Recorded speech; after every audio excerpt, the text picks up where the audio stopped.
Hey everyone, hope that you're doing good. Wanted to give you an update on family worship. To catch us all up to speed, we believe at Rubber City Church, the elders of Rubber City Church, that the questions that every Christian ought to be asking themselves is not how do I want to worship God? How do you want to worship God? Those will lead to bad conclusions. Rather, we should be asking, how does God want to be worshiped? And has he spoken about that? And certainly he has. One of the things that Jesus says is, do not hinder the little ones from coming to me. Let the little ones come to me and do not hinder them. And so we believe that Jesus wants to be worshiped from infants to the 1-year-old, 2-year-old, 3-year-old, all the way to the elderly, all of us in one environment, seeking Jesus, worshiping Jesus, all together as one body.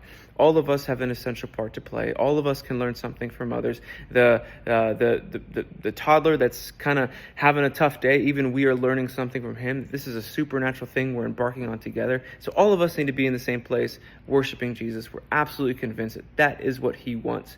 So that's what we're doing. We're striving to obey this. But one of the phrases that we've talked about from a leadership standpoint on this journey of obeying Jesus' commands of whole families worshiping together is that this is going to be a season of stumbling obedience, that we're going to obey, but we're going to be stumbling along the way, that we may try something and it doesn't work good and we'll try something else. And so one of the ways in which tomorrow we're going to obey, and there'll be a kind of a short-term evaluation on it, is we're going to be incorporating this back table here. And this back table will be here tomorrow. Don't know how long it's going to be there, but we'll throw it back there tomorrow, perhaps a few weeks to kind of see how it goes. And this will be, I'm asking that we would reserve this for kind of like kindergarten and under ages that may be that don't have as much experience sitting in an environment like a classroom where we're trying to pay attention for longer periods of time, where those who are elementary age have just more exposure to that and can handle that a little bit better. But there's no one's checking IDs. Okay, no, there's not going to be a bouncer back here checking IDs to make sure that that there's not a second grader back here. But that's what I ask. And also you'll see a row kind of some chairs back here. So parents, here's what I'm asking of you. If your child is back here, you're back here. If your child's back here, you're back here. You haven't made arrangements to say, hey, we're going to sit over here, up here, with the adults, and if we can have another parent kind of back here just watching all the kids.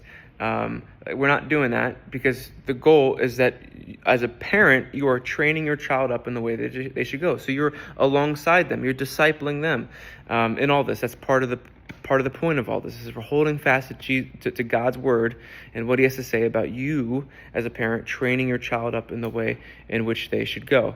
So if you're back here, if your kid's back here, you're back here. But I understand that there's different family dynamics where you may be a solo parent and you have teenagers that are sitting up here, but then you have a little one, a preschooler back here, and you're like, well, who am I supposed to sit with? I can't occupy all these chairs with my whole family, because then there's no chairs for other parents.